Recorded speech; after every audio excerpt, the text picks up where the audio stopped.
Oh, I'm sorry. Did I break your concentration? Anything for my princess. I am serious, and don't call me Shirley.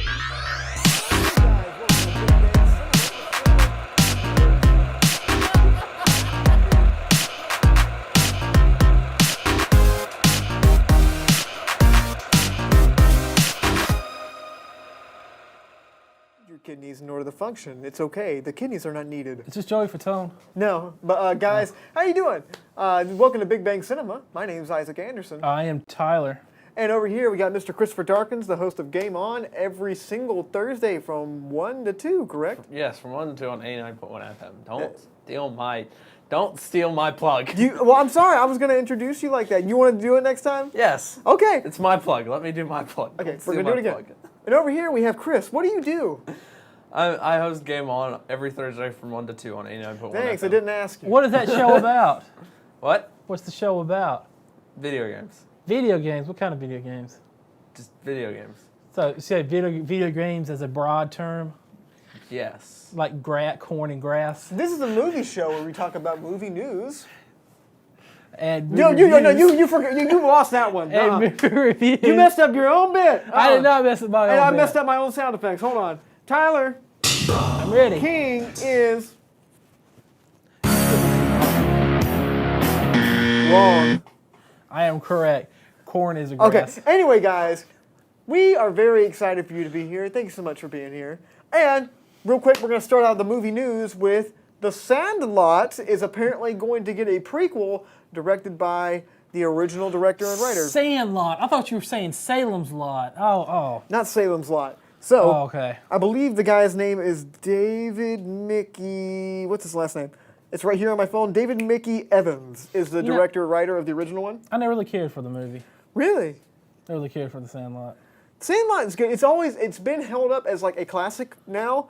It came out, I believe, in '93, didn't it? Yeah, I had no interest in that in '93. I was more interested in Power Rangers, Barney, and that's it. Power Rangers and Barney. Yeah, Oh, well, that's what I was more we'll get interested into in. some Power Ranger stuff a little bit later for Yeah. Supercon. Ooh. But yeah, the Sandlot prequel. Like first, I was kind of like, "Oh my gosh, they're digging this thing back up," kind of thing. It's like it's a big eye roller because so many people love this movie, and I enjoy the movie. I don't think it's a classic by any means. Chris, have you seen the Sandlot? I feel like I have. I just don't remember any of it. Were you Does- ever in middle school? If you're ever in middle school, you've seen this movie. What? They always. It's one of those movies they always play. You know, like everybody gonna go watch a movie. And Not they, everybody was born in like 1983, like you were, buddy. Yeah. They play this and they. So You this said, for you said this movie came out in 1993? Yeah, Yeah. 1993. Yeah, I was born in 1999, 6 years after this movie came out. They didn't show it. Nope. Oh, they show it in middle school. It's Yeah, one of the well- old movies they play. Well, when Tyler was in line to go get his AARP checks, he heard somebody else say that. Hey, you pay for ARP. They don't give you money. Well, that shows Duh. you. Well, I'm a youngin. I don't know. At least you know. But anyway, yeah, I don't mind this very much at all that they come back to trying to reboot this. I really don't care. You really don't? It's the only problem I have with this. I mean, I've seen the story. I've seen this first one. I've seen the sequel. I know what's happening. I mean, do I really need to see who put the lot there in the first place? That it could have been a 10-minute thing after the movie. You're probably right. And it's probably going to be a really bloated mess. Yes. But it's probably going to look really cheap. It's going to probably look like a television movie. This one, this one looks like a television movie. Yeah, but I mean, it's a writer-director that did the first one. Obviously, he's probably got something going on that's like in his head that he really wants to get out, Aliens made it. or he just wants money, Yeah. which is a high possibility. But Chris, I don't know. What do you think? Just hearing this. I mean, a prequel seems like a bit unnecessary. I think a sequel would have made more sense. Yeah, well, they already they- did that. It Did sucked. they? Yeah. When's the last time you seen a prequel that wasn't a money grab? They don't exist. Yeah. Anyway, speaking about money grab. Carrie Fisher in episode 9. How? But she did. Okay, well, Carrie Fisher, they announced Lucasfilm is going to be putting her in Star Wars Episode 9. Chris just did an error on the computer. Yeah. My goodness. I don't know if you guys will be able to hear that. But they previously said that Carrie Fisher, after she died, they were not going to CGI her face on some random person and like try to do a voiceover thing for her. So that's out of the picture. But they just announced that her character is going to be in episode 9 using unused footage from episode 7 and 8. So I know we're kind of over Star Wars at this point. I think The Last Jedi and Solo kind of did that to us. And I hate to say that because I love it. But yeah, to be completely honest, I really don't care what they do in episode 9. They could bring Jar Jar back and he could rule the world. It wouldn't matter. What if they cross over Guardians of the Galaxy? Would you care then? Well, James Gunn's not a part of it, so probably not. So just be kind of like iterations of things before by creators. But either way, I think this is probably just a smart move, just like getting rid of the I don't care about this kind of thing. It's probably a smart move because it'd be kind of awkward if she wasn't there. Because at the end of Last Jedi, spoiler alert if you haven't seen one of the biggest movies of last year, she's one of the only original guys that are still alive. She's the only original one that's still alive, but she's in the film, but she's dead. She's dead in real life, but her character's still alive. Because it's right, they killed off these other characters. And the only one that they kept on was the only one that's actually dead. Yeah, and I mean, so they gambled wrong, but they gambled wrong. Just like she gambled on that Percocet. She gambled wrong. Too soon, buddy. Was it too soon? Too soon. I mean, we can joke about how she couldn't move her face in The Force Awakens, but no Percocet jokes. No. But Chris, as a man that knows what Star Wars is, what do you think about this? I mean, yeah, I'm sort of on the same point as you are. I just don't particularly care. Yeah. It's the new generation. Just don't care. It doesn't really matter anymore. I mean, it doesn't. They squeezed all the magic out of it. Yeah. Well, they also announced that Billy D. Williams is going to be in it, like we said a few weeks ago. Mark Hamill said he was going to be in it as a Force Ghost. We all knew that. Yeah. I think I said that on the show that Mark Hamill will be a Force Ghost by the end of the series. It was pretty obvious. What if they do like what they did for the second Highlander, where they just ignore this one and just remake it? Do you think that they're going to take influence from Highlander? Well, you remember Highlander, the sequel was horrendous. Had nothing to do with the first plot, and everybody died in it, so they just made a third one that ignored the second one. Oh, so like Alien 3, kind of something like that? Alien 3 didn't ignore the second one. Anyway, we're getting off topic. As far as this goes, also they just started shooting yesterday. They just released a photo. J.J. Abrams said, we're excited to do it. Miss our loving Carrie Fisher. May she rest in peace and whatnot. And so yeah, kids don't do drugs. Before we go on to the next topic, do you guys think that this is going to do as good a box office as the other ones that have come out? No, because they really alienated the fan base of the last one.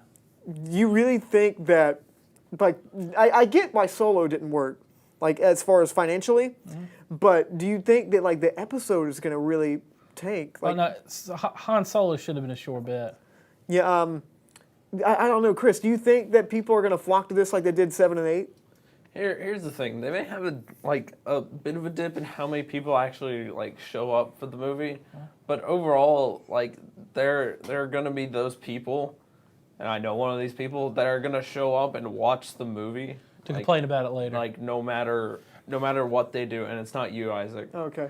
It's actually another one of my friends that I know, but they're gonna show up no matter what they do. No matter what happens with the series, that they're going to show up. And they're going to show up and see it and then complain about it later. Yes. And exactly. They're going to be hyped for it, and they'll complain about it after they see it. What jerks. But I'm going to go on record before we go on to the next topic and say I will not go opening weekend for episode 9. That's I'm going to go on record saying that. I shall bootleg it. I'm probably not going to see it for the first week.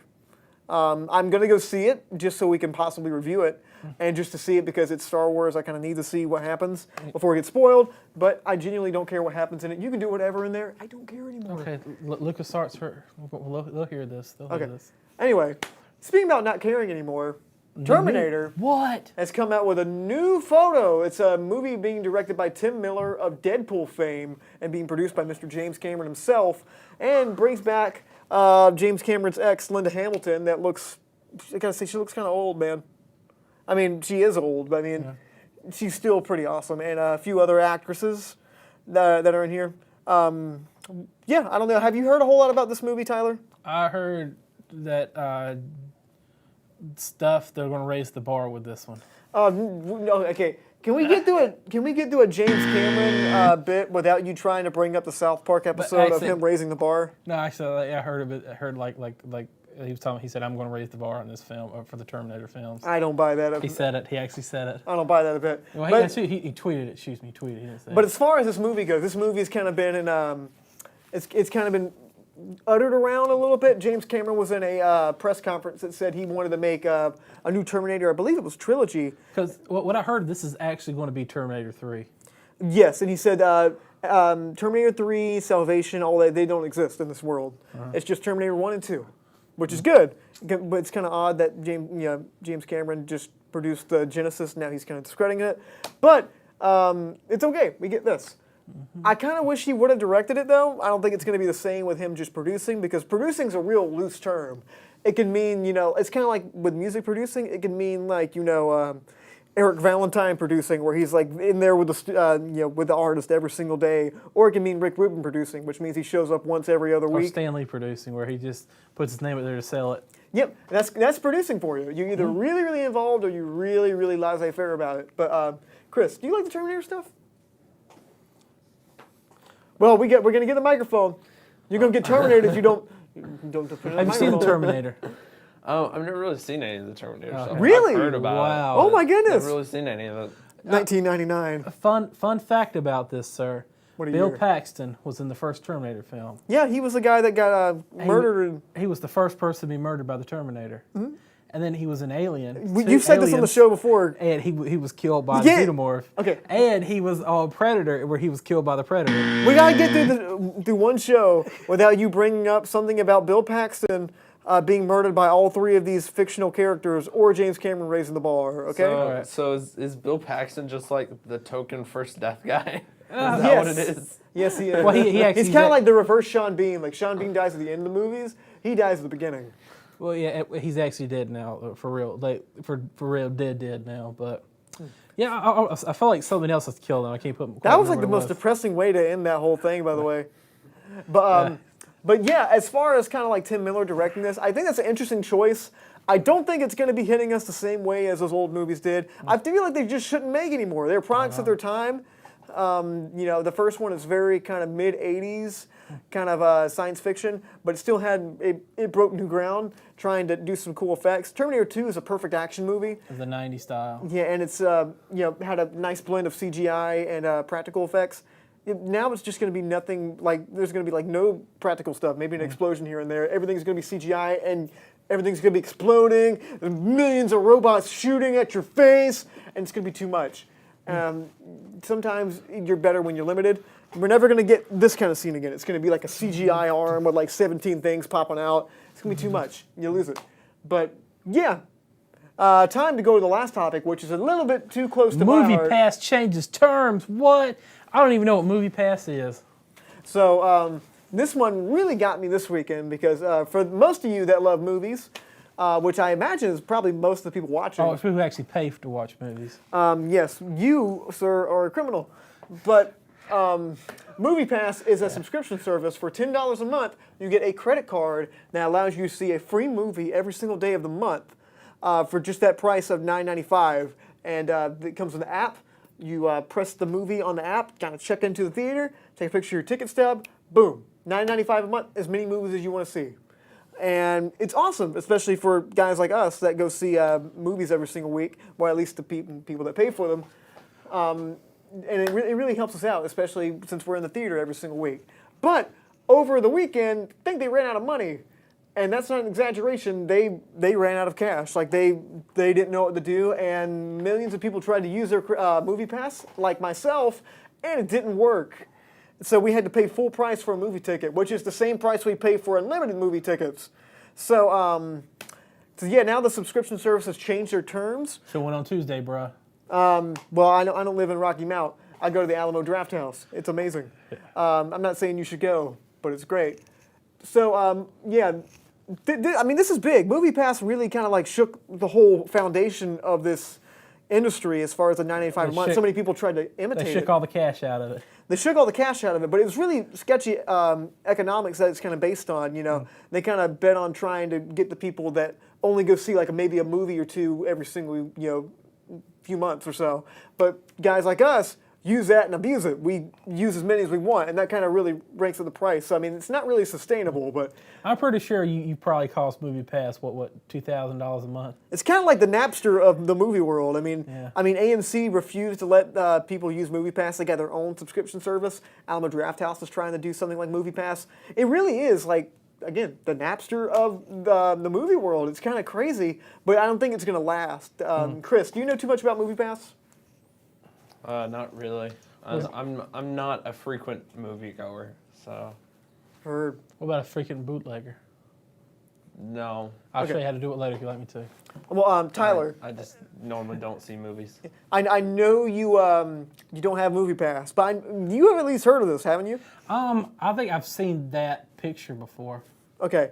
Well, for those that do have Moviepass, I'm really curious to hear what your thoughts are because I'm a little bit disappointed because as a person that has gotten the service, I feel a little bit cheated that first off, I can't really kind of unsubscribe without like having to go through a bunch of hoops and whatnot.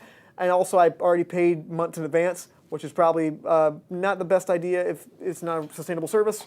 Yeah, you should have seen this coming, bro. But it really did revolutionize the way that people buy their movie tickets, and it's definitely going to make an impact. I don't know if it's going to stay around, but I'm curious to hear what you guys have to say. Soon they'll start scanning. Did you go into the details of what the actual changes were? The actual changes are basically like you can't see new movies. I thought I did. I'm sorry. I got too caught up talking about the Moviepass service. Basically, the changes is you can't see new release movies anymore. Some movies won't work at certain theaters. You got to be within 100 yards of the theater that you're going to check in. You can't buy them in advance, and you can't see the same movie twice. So it's real specific. So basically, if it's a new movie that comes out in the theater, a lot of people are going to go see it. You can't get it with Moviepass. Got to have the movies that no one wants to see after 2 weeks. Yeah, you gotta show up and watch the Winnie the Poohs and the. Yeah, but it's still a good deal, but I'm curious to see where it's going to go in the future. And if you have any thing to say about that or anything about it, just leave a comment at the Facebook page, facebook.com/Studio67NCC. I'd love to hear what you guys have to say about that. But anyway, we're going to take a really quick commercial break, but when we come back, we're going to talk a little bit about 2018 Supercon that went on in Raleigh, North Carolina. Ooh, I'm excited. So stay with us. They say the music soothes the savage beast. But I don't know about that. But what I do know is it can bring about the perfect ending to an imperfect day. And that's where I come in. My name is Stuart the Nighthawk Hawkins, and I host Big Bang Radio's The Wind Down. Smooth jazz designed to help you relax from your busy day. That's The Wind Down. Mondays and Thursdays from 8 to 10 p.m. on Big Bang Radio.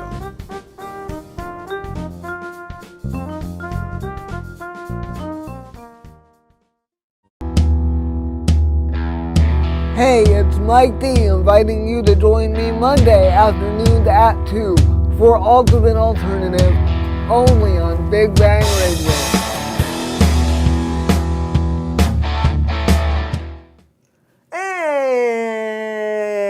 And welcome back to Big Bang Cinema. My name is Isaac Anderson. I'm Tyler. And over there we got Chris.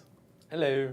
hello. It's Mr. Christopher Darkins. You're supposed to say your name, Chris. I didn't know. Yeah.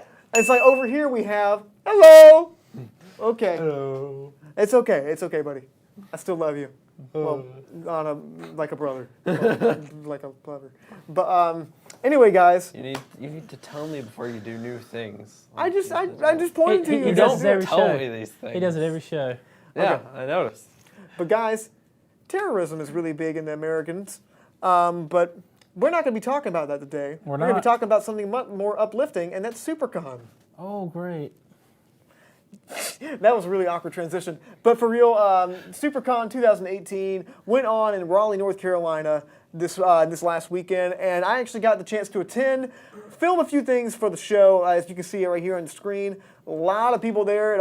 Everywhere you looked, it looked like the Social Security's office lobby. It was unbelievably crowded. Tons and tons of people. Had some really interesting cosplay, like these guys you're seeing on the screen right now. Had some pirates. Had a bunch of Harley Quinns, No Face. Here's someone dressing as Kevin James. And over here we have a bunch of stormtroopers, Rick and Morty. I mean, it's just a lot of cool costumes and whatnot. And it was just tons of people dressed as everything. That ballerina Spider-Man, that was really awesome. And another Spider-Man, and with some people cosplaying as the Westboro Baptist Church. And we also had a... That wasn't the Westboro Baptist That was not the Westboro Baptist Church. There was a bunch of celebrities there, including Ralph Macchio, the Karate Kid, a bunch of WWE wrestlers. And we also had Kevin Conroy, the voice of Batman, was there. Joey Fatone. I like how everything's filmed like 20 feet away. Yes, because they would not let me get close. And we got the man of the hour, Mr. Lou Ferrigno. It's Lou Ferrigno. For those that don't know, Lou Ferrigno played the Hulk on the television show, The Incredible Hulk. And if you look over here, Tyler, can you pull that photo down without breaking it? I can't. Don't do it. You're going to break it. So we got an autograph from Mr. Lou Ferrigno himself. Yeah, you guys can see it. We'll pull it down just a little bit. But, Tyler, don't try it. Okay. I did it. I didn't break it. Okay. We're going to bring it up to close to you. There you go, Mr. Lou Ferrigno to 89.1 Big How many Bang hundreds did Radio. that cost you? Well, we're going to get into that. We're just going to... Yeah, let me step on it later. There we go. That's what I think about that. Yeah. So, this autograph is extremely difficult to get in the first place because I've told most everyone around the studio, and I'll keep it brief because I want to talk a little bit more about the stuff that was going on. Mm-hmm. Basically, there's a section in Supercon called like the Celebrity Alley or something like that. And it's basically just a place where all the celebrity guests get to go and they can sign autographs, take photos with people, just talk to the fans. But it is a definite money racket. These guys charge an arm and a leg in order for you to just go up there and speak to them, let alone get an autograph or a photo. So guys like William Shatner was there, Henry Winkler, Tom Kenny, the voice of SpongeBob, who actually did 2 liners for us at the station. Thank you, Tom. He's no way he's watching this. But then we have Mr. Lou Ferrigno over here, and he does a lot of conventions. So, as with the footage you're trying to see, you're actually watching right now, I try to get some footage of Mr. Lou Ferrigno for the show. And usually they have like a few handlers and whatnot, kind of making sure no one's going to like stab people. So I went up to him and said, hey, can I get Mr. Ferrigno to be on camera for 89.1 BBR and Channel 19? It's a movie show. I just want to get him maybe giving me a high five or shaking my hand. And they kind of winced a little bit and it's like, oh, we don't know about that kind of thing. And so then Mr. Lou Ferrigno comes up to me pretty close and he goes, what do you want? What do you want? I go, shoot. He's super intimidating. I go, well, is it possible that I can maybe shake your hand or give you a high five on camera? It's for a local access television show. And he was not cool with that. He was like, I don't do that sort of thing. I don't do this crap for free, son. And I go, well, can I at least get like maybe a photo sign? And he's like, oh, yeah, sure, whatever. So he signs a photo. His handlers tell me, okay, that's going to be $40. And usually when someone gets a Lou Ferrigno autograph, the first thing that goes through their head is like, wow, that's $40 too much. But I'm like, well, fine, I'm going to go ahead and pay it. So I only had $25 on me. So I pull out my card, and they go, we don't take cards. And Lou Ferrigno, at this point, he's been signing autographs pretty much all day. He's over it. And he just kind of gives one of those things. And he looks at me, he's like, I just told you I don't do this for free. I'm like, I don't know what to do. The Hulk is mad at me right now. And so, I mean, he probably gets this stuff all the time, so it's probably not too big of a deal. But it felt like really bad that, like, you know, this big celebrity is like taking time out of his day to sign an autograph, and like you're not giving him what he asked for. So, yep. Oh, there we go. Dude's extremely intimidating. So all the ATMs around were broken. The ones that weren't broken didn't have cash. So I went up to a restaurant where a friend of mine worked, and just ran. I had to walk at least 2 miles to get here just to get Lou Ferrigno's autograph. Panting, I'm like, oh. Okay, so really sorry to bother you. Hope you're doing okay. Do you know who Lou Ferrigno is? And I went through my whole spiel. I'm like, well, he played the Incredible Hulk. He's mad at me, kind of thing. And so basically, it took me about 2.5 hours to get some money to get this photo. I finally got it, and Lou Ferrigno did not talk to me the rest of the Comic-Con. And I did run into him multiple times. I'm like, I looked at him, and part of the reason of this, Lou Ferrigno's like mostly deaf. He can't hear, but like we've made eye contact a few times. I waved at him, didn't even acknowledge me. Does it say Lou Ferrigno on it? Yeah. Why would he sign it anything else? It says Farley Hooey. Well, that's... It's Farley Hooey out there. It's Farley... Well, that's why That's what I was thinking. But yeah, everybody else up there was pretty cool. Lou Ferrigno was cool after that. I'm sure he kind of gets that stuff all the time. And but it did stink when I actually went through the experience. And it was just generally cool. And also, I actually did get to meet one really, really big celebrity of the WWE world. I think we have a clip of that. Oh my gosh, everybody. I'm trying to contain myself right now. I'm with WWE superstar Dallas Diamond Page. Man, how are you doing? Doing great, my friend. Doing great. Well, I must say, from the picture, you look a little bit smaller than I remember. You know, time has changed since the 90s, and I got the belt. It's more about the core strength. Yeah, it's about core strength now. I'm so sorry. Are you not Diamond Dallas Page? Oh, No. I'm Frederick Diamond Dallas Page. He's gone. He's at lunch. I'm sorry. I just made a terrible mistake. Diamond, my gosh. It's so overwhelming to meet you. I don't remember you looking quite like this. But it's still amazing. I think you might be confused, sir. I mean, when you win the belt, I cried. I don't own a For single 4 belt. days. I don't own Diamond, I'm talking. I'm paying for you to pay me attention. Oh, I haven't paid yet, but Diamond, just thank you so much. No problem. May I shake your manly hand? Yes, you may. Oh. Not what I imagined, but thank you. Yeah, no Thank problem. You, No problem. oh my God.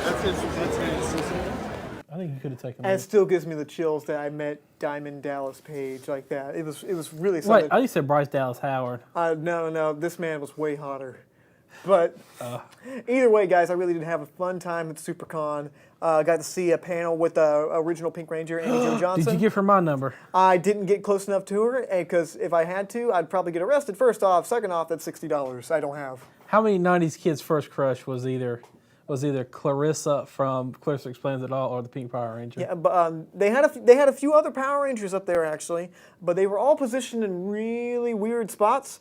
It's almost like they forgot to give them booths. One of them is kind of like he was an artist alley, and granted he was an artist, but it just kind of looked like they forgot to give him a booth, and then he just went, "Oh, you're in row 5, section D," or something like that. It was a red Power Ranger from Space. Power Rangers in Space. Yeah, and he looked like I don't think anybody went up to his booth the whole time. I didn't see anybody, at least. But it always feels really weird when you go through there, because when no one's at the booth, you almost feel bad. It's kind of like someone said, they almost feel like they're on display. You almost feel bad for not giving them money is for what they came there for, when you just want to go up and talk to them. But sometimes you just want to go talk to them. I talked to the teacher from Stranger Things for a little bit. I talked to Steve Bloom, Dana Carvey. Steve Bloom. Yeah. Steve Bloom. I talked to Steve Bloom. The guy who does the voice for every animated television show that's ever made. There you go. It's this fella right here. Oh, no, that's not He took a Steve shift Bloom. off from Arby's in order to come here. Oh, that's the Red Ranger. Yeah, and they had the Blue Ranger from the original series. He was up there. No, not the Blue Ranger. It was another one. He was the Red Ranger after the guy that did some stuff with. We're not going to mention that later. But you know what I'm talking about if I'm talking about this. But guys, yeah, it was fun. Thank you so much for watching. If you want us to do anything next year for Supercon 2018, if you want these two to go with me, leave a comment at facebook.com/Studio67NCC. I was hoping you finished that. Oh, okay. Could you get us? It's press too late pass? now. Oh, I was going to say about. Hey, give us some press passes. We need please. press passes. We don't want to pay for it again. Please. I bought someone else a ticket. I don't want to go back there We again. promise we won't hate on Lou Ferrigno. We love him. But guys, I really do appreciate it. Thank you so much. Next week we're going to be reviewing Christopher Robin. Christopher Robin. I wanted to review 8th Grade. Well, I want to see the talking teddy bear. That's so not raunchy. we're going to see another Disney project, and Disney's going to get a little bit more of our paycheck than our soul, and we'll leave the indie movie into our own hearts. Yes. But my name's Isaac Anderson. I am Tyler. That is Chris. Right Come there. on, Chris. We do this Smile, every week. Chris. Okay. Stay lovely, guys. Shout out to Lou. There you go.